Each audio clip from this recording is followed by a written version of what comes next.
गडचिरोलीत सर्वाधिक टक्के मतदान तर नागपुरात सर्वात कमी टक्के मतदान।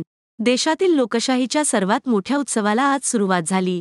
या उत्सवासाठी सकाळपासून मतदान केंद्रावर मतदान करण्यासाठी रांगा लागल्या।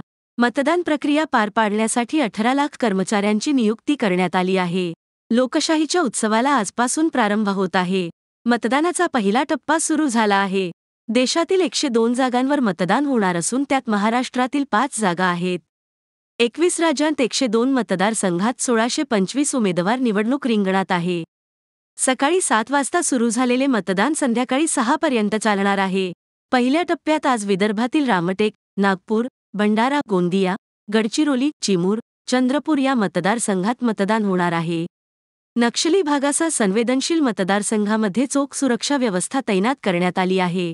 18 लाख कर्मचारी मतदान प्रक्रियेचा कारभार सांभाळणार आहेत। अरुणाचल प्रदेश आणि सिक्कीमच्या विधानसभा मतदारसंघांसाठीही आज मतदान होणार आहे।